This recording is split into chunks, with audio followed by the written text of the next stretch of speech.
최준영 박사의 지구본 연구소, 오늘도 흥미로운 전 세계 이야기 여러분과 함께 나누도록 하겠습니다. 반갑습니다. 정프로고요. 네, 최준영입니다. 네, 오늘 박사님과는 어느 동네로 한번 나들이를 가보나요? 지난 시간에 저희가 이제 엘살바도르 이야기를 한번 했는데 정프로님이 안 오셔가지고 혼자 갔다 왔는데 네, 엘살바도르 위험하지 않나요 요즘에? 예, 뭐 요즘에 많이 좋아졌다. 많이 좋아졌죠. 예, 다 예. 이제 깽단들 네. 굴비 두릅 엮듯이 이렇게 엮어가지고 집어넣으면서. 그 비트코인 많은 데가 거기잖아요. 그렇죠, 맞습니다. 네. 국가적으로 세금도 납부할 수 있고. 네. 그때 그 엘살바도르 이야기를 하다 보니까 도대체 어디 있는 나라야? 중미라고 하는데 도대체 중미는 도대체 뭐 어떤 나라가 있어? 좀 헷갈리시는 것 같아서 제가 생각해보니 지구본 연구소 몇 년 하면서 중미를 따로 다룬 적은 별로 없는 것 같아요. 파나마 한번 다뤘었고요. 파나마. 예, 요번에 엘살바도르 살짝 이야기를 했는데 중미를 제대로 다룬 적. 니카라과 이야기도 했구나. 니카라과. 예. 그런데 전체적으로 중미에 어떤 나라가 있는지를 우리가 한 번도 못 본 것 같아서.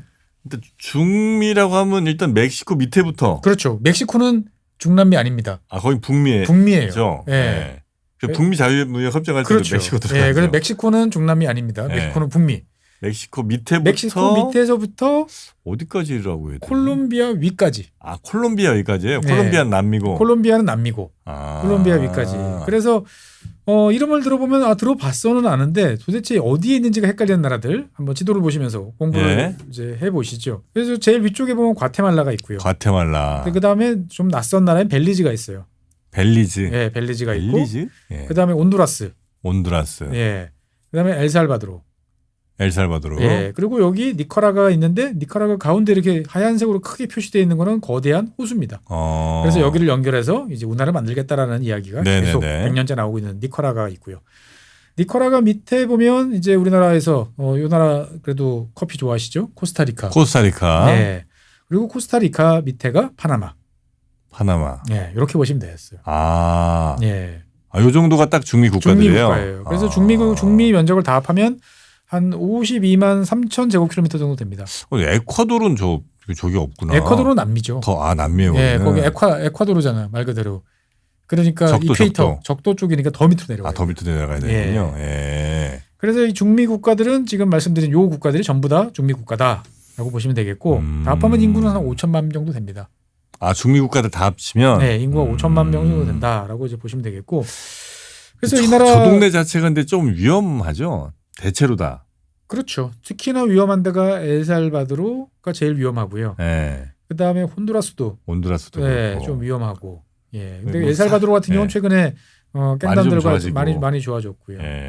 니카라과 같은 경우는 옛날에 내전을 또 오랫동안 겪기도 했고 등등의 여러 가지가 있는데 중미는 이제 1609년부터 1821년까지 한 200년 넘게 스페인이 통치를 했습니다. 예, 스페인이 통치를 하다가 1821년에 일단 제1 멕시코 제국으로 독립을 합니다. 예, 이 지역이 다 이제 한꺼번에 한 나라로 독립을 하게 되다가 그 멕시코랑 붙어가지고 그러다가 얼마 안 돼서 2년 만에 1823년에 이제 분리 독립을 하게 됩니다. 그래서 처음에는 1823년에 독립해가지고는 중앙 아메리카 연방공화국. 그때도 하나의 나라로 갔군요. 그렇죠. 예. 그래서 여기는 다 미국식이에요. 뭐가요? 그러니까 다 독립을 하면 미국처럼 각 지역이 연방을 맺어가지고 그렇게 하고 싶어 했어요. 그래서 남미 같은 경우도 다 베네수엘라, 콜롬비아 뭐 이런 나라들이 처음에 다 하나 연방으로 묶여 있다가 결국 우리 안 해 그러고 다 나가면서 개별 독립국가 된 것처럼 일단 아메리카 대륙에서는 다 이 샘플이 미국인 거죠. 네. 그래서 1823년에 중앙아메리카 연방공화국으로 됐는데 1838년까지 한 15년 정도 존속하다가 이제 붕괴가 됩니다. 그래서 이 코스타리카, 과테말라, 온두라스, 니카라과가 일단 1838년에 한꺼번에 주르륵 독립하고 그다음에 엘살바도르가 이제 1841년에 독립을 하고 파나마 같은 경우는 1903년에 이제 미국이 이제 운하를 놓기 위해서 콜롬비아로부터 떼내면서 이제 독립을 하게 됐고요. 맨 마지막에 독립한 나라가 요 벨리즈 요 나라다라고 보시면 되겠습니다. 요게 있는 벨리즈가 제일 늦게 독립을 했어요. 그래서 보통 보면 이제 이 벨리즈 같은 경우는 중미에 속해지만 문화적으로 보면 요쪽 뭐 쿠바, 자메이카에 있는 요 카리브해 문화권이다. 다른 중미보다 오히려 이쪽 국가들이랑 더 친하다 이렇게 보면 되겠고요. 파나마 같은 경우는 중미 국가들도 친하지만 이 오히려 남미 국가들하고 더 가깝다라는 인식이 그렇겠네요. 있습니다. 네. 근데 이 뭐 파나마 같은 경우는 중미와 남미를 연결하는 딱 요 지역에 있다 보니까 그냥 터미널이에요. 가 보면 그러니까 다 대체로 다 스페인어 쓰는 거죠? 다 쓰는데 네. 요 벨리즈만 영어로 씁니다. 아 그래요? 네. 그래서 그런 차이들이 좀 있죠. 그래서 네.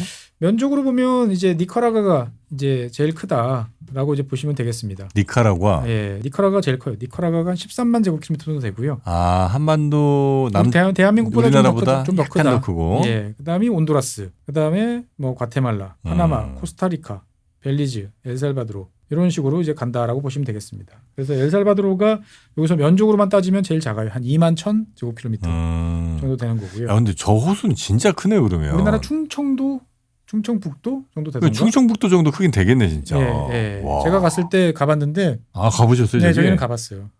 와. 정말 큽니다. 거의 바다 같겠는데. 네, 바다예요. 가보면은. 그리고 네. 물이 뜨거워요. 제가 여름에 가서 그런지 몰라도. 하도 데워져서. 네. 뜨뜻해가지고 물고기 잡아도 물고기 다 이렇게 늘어져서 나옵니다. 이렇게 보면. 예. 아 찰진 맛이 없군요. 예, 찰진 맛이 없어요. 보면. 예. 아. 그래서 인구는 어느 나라가 제일 많냐면 과테말라가 제일 많습니다.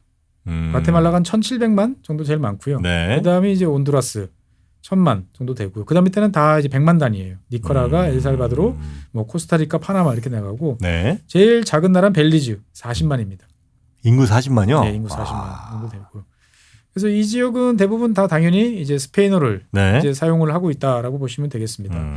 엘살바도르 같은 경우가 99% 이제 스페인어이고요. 과테말라 같은 경우는 특징적인 게 뭐냐면은 이제 마야족, 옛날 여기에 마야족이 많이 살아가지고 마야족 원래 원주민 언어를 사용하는 사람들도 아직 한 3분의 1 정도 아 그래요? 되고 있다고 보면 되겠고. 맞네.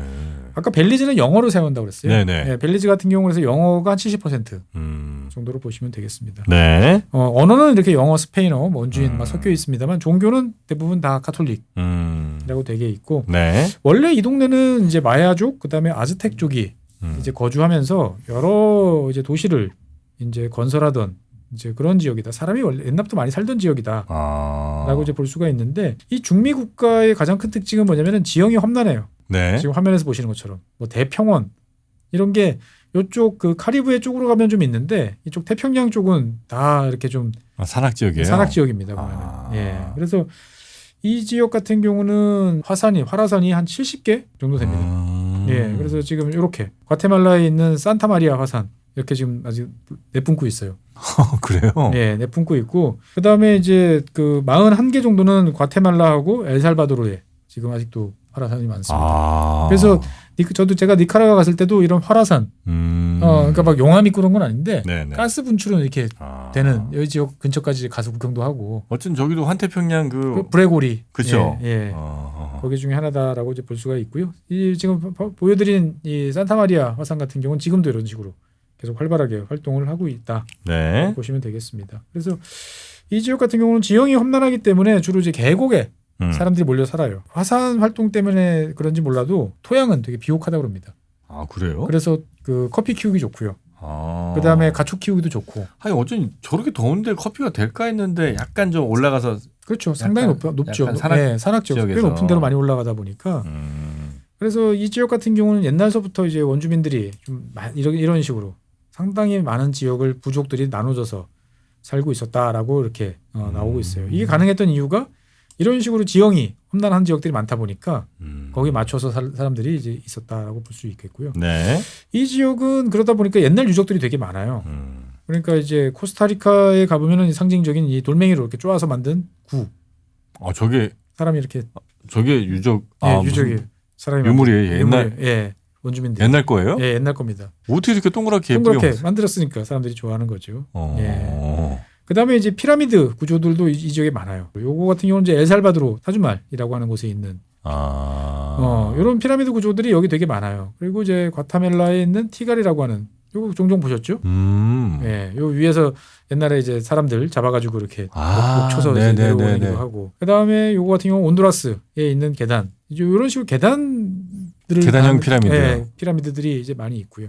벨리즈 같은 경우도 저도 이번에 처음 알았는데 이런 식의 이제 피라미드 모양의 어떤 구조물들이 있었어요. 그러니까 꽤 옛날서부터 사람들이 모여 살고 저 정도로 만들 정도면 인구도 꽤 많았겠다라고 이제 말할 수 있는 동네가 중미입니다. 지금은 좀 가난하고 못 살지만 꽤 괜찮은 그래서 중미는 사실 우리가 위험하다 네. 라고 생각하지만 이런 사진들 보면 느낌이 좀 아유 진짜 좋다. 네, 여기 과테말라입니다. 여기 과테말라 이제 플라야 이제 블랑카라고 하는 아니, 카리브해 쪽인가 여기도? 그렇죠. 예. 아유. 그렇고 온두라스 여기 지역이고요. 예. 예, 이제 핑크펄이라고 하는 섬 이제 지역이고 그다음에 이제 코스타리카 이건 이제 태평양 쪽일 텐데 보면은 예 여기도 있고요. 그 휴양지로는 뭐 최고. 그때 봐요. 뭐 별로 주변에 뭐 개발된 데도 별로 없지 않습니까? 지금? 그러네. 예. 너무 더워서 좀 휴양하기도 좀 그런가?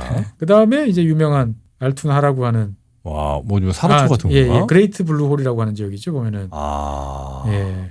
저 가운데 이제 얼마나 가운데 빠지? 쭉 비어 있는 예. 유네스코 세계문화유산 이런 근데 진짜 지역들도 이쁘다. 이쁘죠 보면은. 그러니까 스킨스쿠버나 이런 거 하는 사람들 특히나 이제 비행기 타고 한번 내려다보면 좋겠죠. 예. 그러다 보니까 중미는 사실 관광하기 좋은 지역들이 꽤 많은데 이제 불안하고 좀 여러 가지 때문에 그러니까 예. 조금 꺼려지긴 합니다.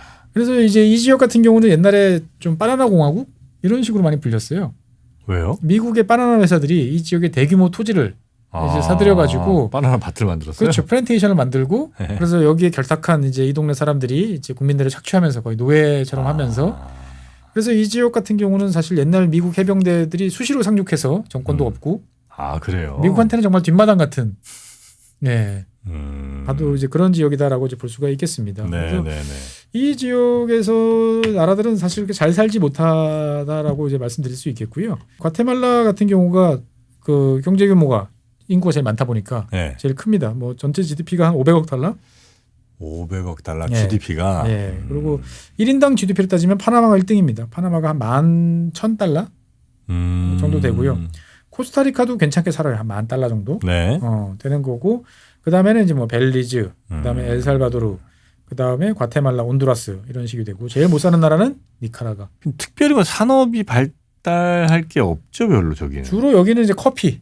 커피. 예, 커피가 이제 주력이었고요. 예. 그리고 이제 이 지역이 1970년대부터 이제 봉제, 의류 산업이 좀 발달은 하고 있어요. 그래요? 왜냐하면 미국 뒷마당이잖아요. 그러다 보니까 미국이 이 지역에서 생산되는 의류에 대해서는 관세를 붙이지 않고 쿼터도 없이 많이 하다 보니까 이제 인건비가 싸니까 1970년대부터 우리나라 회사들이 이제 이 지역을 진출했어요? 네, 제가 그래서 니카라과를 2011년에 갔을 때도 네. 우리 한국 분들이 운영하시는 봉제 업체 몇 곳 계시더라고요. 그러니까 이제 그런 것들. 그래서 최근 들어서는 이제 중국에서 다 사오다가 네. 여기 너무 멀어서 불안해. 여러 가지 규제가 많다 보니까 이 지역에 대해서 이제 뭐 뭔가 투자를 하려고 하는 미국 업체들이 좀 많다. 볼 수가 있겠습니다. 그래서 네. 어쨌든 미국 입장에서 봤을 때는 뒷마당 같은 이제 그러한 동네다라고 이제 말씀드릴 수 있겠고요. 저 동네 좀 잘해줘야 되겠네, 미국이. 네. 그리고 이제 좀 미국 가까운 쪽이 좀 단명한다? 이런. 단명한다는 게 뭐예요? 수명이 짧아요. 나라가? 사람 평균 수명이. 평균 수명이? 예. 미국 가까운 거랑 무슨 상관이에요? 그러니까 이제 북쪽이 좀 짧다. 남쪽이 좀 길다. 이렇게 보시면 돼요. 파나마 코스타리카가 평균 수명이 좀 길고요. 그 의미가 있는 차이가. 그러니까 위쪽은 범죄도 많고. 불안하고. 네. 그러니까 이제 많이 죽는다라고 이제 보시면 이제 되겠습니다. 보면. 네. 예. 그래서 이 중미 지역 같은 경우는 사실 전통적으로 이제 봤을 때 이 오랫동안 대만의 텃밭 같은 그런 지역. 대만? 예, 대만. 대만이 저까지 왜 무슨? 대만이 이제 단교부잖아요. 대만 외교부는 외교하는 게 아니라. 그러다 보니까 끝까지 이제 어떻게 보면 대만하고 관계를 맺고 있던 이 지역이 중미 지역이었어요. 그래요. 그래서 이쪽도 야구 좋아하고. 야구. 대만도 야구 좋아하고. 대만 야구 잘하죠. 네. 그래서 이제 이 지역을 어떻게든 대만이 커버하려고 노력을 했는데 지난 코스타리카가 이제 2007년에 그다음에 파나마가 2017년에 엘살바도르가 2018년에 다 중국이랑. 그렇죠. 니카라과가 원래 한번 했다가 다시 뭐 이렇게 했다가 2021년에 온두라스가 2023년에 되면서 이제 대만은 여기에서 이제 다 이제 밀려난 상태지만 아직까지 여기 과테말라하고 벨리즈 요 두 나라는 아마 대만하고 수교를 하고 있을 거예요. 그래요. 네, 아직까지. 대만 입장에서 진짜 고마운 나라들이. 고마운 나라인데 이 나라들 입장에서 봤을 때는 아니 뭐 중국처럼 좀 퍼주든지 해야지 뭐 이런 생각을 계속 할 수밖에 없는 거죠. 보면. 아니 뭐 무슨 저 노트북 공장이라도 있어야 뭐 저 대만에 저 TSMC 칩이라도 좀 보내줄 텐데 그런 것도 없고. 네. 이 지역 같은 경우는 이제 중국이 최근 들어서 대규모 원조 뭐 이런 걸 통해 가지고 영향력 확대를 지속적으로 이제 도모를 하고 있습니다. 그러다 보니까 이 중미 국가들 같은 경우는 원래 당연히 미국이 제일 파트너, 경제 파트너였는데 지금은 중국이 이제 제2 파트너로 이제 올라온 상태다. 저러니까 이제 미국이 자꾸 그렇죠. 이 뒤통수 뜨끔뜨끔 할 거 아니에요. 근데 이제 이 나라들 불만은 또 뭐냐면은 해준다고 그래가지고 네. 오랜 친구 대만하고 미안 딱 끊고 갔는데 네. 실제로 해준 게 별로 없네. 말만 하고.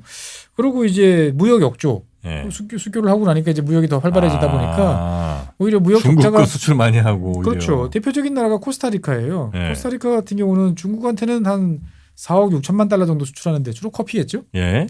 수출하는데 수입이 41억 달러예요. 예. 또 이제 이 코스타리카는 도대체 잘 이해가 안 가지만 뭘 믿고 그랬는지 중국과 또 FTA도 체결해 놓은 상태라 가지고. 예. 그래요. 뭐 니카라과 같은 경우는 이제 운하를 만든다 뭐 이런 것들 때문에 더 이제 뭐 FTA를 체결한 게 좀 이해가 되는데 코스타리카는 너무 용감하지 않았나라는 생각도 들고. 그다음에 이제 지구본 연구소에서 몇 번 말씀드렸던 파나마 같은 경우는 이제 2018년부터 네. 이제 협상 중인데 아마 트럼프가 들어오고 나니까 이제 좀 쉽지 않겠다라고 이제 보여지는 거죠. 어쨌든 이 지역은 이제 이 북미 대륙과 남미 대륙을 연결하는 이런 이제 연결 통로 같은 역할을 하는 지역이고 여기 보면 이제 팬 아메리칸 하이웨이라고 해서 저 북미 알래스카부터 쭉 이어지는 고속도로망이 있습니다만 있어요? 예. 근데 요 파나마와 콜롬비아를 연결하는 요 지역 다리엔 갭이라고 하는 밀림지대를 아직 돌파를 못했어요. 그래서 여기만 지금 끊어져 있는 그런 상황인데 최근 들어서 남미에서 난민들이 이제 이 다리엔 갭을 건너서 파나마를 거쳐서 위에 올라가다 보니까 조만간 여기에도 도로가 생기지 않을까라는 생각도 좀 듭니다. 네. 중미는 사실 뭐 나라 이름 정도 이제 저희가 좀 들어봤고. 네. 근데 그 나라들이 뭐 하고 또 어떤 나라인지는 사실 거의 정보가 없잖아요. 거의 정보 없죠. 그러니까 네. 일단 기본적으로 일단 나라 위치. 네. 정도. 나라 이름과 위치 정도를 아시면 그래도 좀 편하다. 그래서 파나마가 제일 밑에. 이건 금방 아시잖아요. 네. 니카라과는 여기 이렇게 크게 호수 표시되어 있으면 니카라과. 호수 니카라과. 예, 그 사이가 코스타리카. 그러면 사이가... 커피 좋아하시는 분들은 니카라과, 코스타리카, 파나마. 네. 금방 요거는 떠오르실 것 같고. 네. 제일 작은 나라가 엘살바도르. 정도만 기억하시면 나머지는 대충 찍으면 과테말라인가? 혼두라스인가? 정도만 구별하시면 되겠습니다. 그리고 영어 쓰는 벨리즈. 예, 영어 쓰는 벨리즈. 그 정도만. 그 정도 하시면. 그래서 밑에 세 나라 정도를 기억하시면 네. 나머지 네 나라는 상대적으로 쉽게 아실 수 있다. 근데 저도 맨날 헷갈려요. 이 수도는 막. 수도까진 뭐 기대도 안 하는데 여튼 중미에 그런 나라들이 있다는 거. 네. 중미에도 좀 재밌는 얘기들이 있죠. 그래서 사실 그래서 지난번에 엘살바도르 이야기를 시작을 했죠. 그래서 네네네. 미국한테 더 많은 죄수들을 보내달라 그래가지고 미국을 당황시킨 엘살바도르 이야기를 다음 시간에 좀 한번 진행을 해보도록 하겠습니다. 알겠습니다. 자, 기대되는 중미 이야기 다음 시간에 우리 박사님과 함께 가보도록 하겠습니다. 자, 오늘도 법무법인 율촌 최주영 박사님 재밌는 얘기 대단히 감사하고요. 다음 시간에 뵙겠습니다. 고맙습니다. 감사합니다. 작고 잡다한 지식이라도 그것들을 절대 무시하지 마라. 나는 그건 되게 긍정적이고 그런 지식들을 연결해서 말 그대로 위즈덤이잖아요. 정말 현명해지고 뭔가 남들하고는 좀 차별화된 그러한 관점 그리고 그러한 비전. 책을 사랑하고 배움을 마다하지 않는 당신을 위한 곳 3프로와 교보문고가 만나 위즈덤 칼리지 시즌2로 새롭게 출발합니다. 투자와 경제, 국제, 심리, 예술, 테크, 도시, 과학, 창의, 그리고 미래. 삶의 격을 높이는 9가지 지혜를 함께 나눕니다. 위즈덤 칼리지 시즌2. 영상 아래 링크를 클릭하시면 자세한 내용을 확인하실 수 있습니다.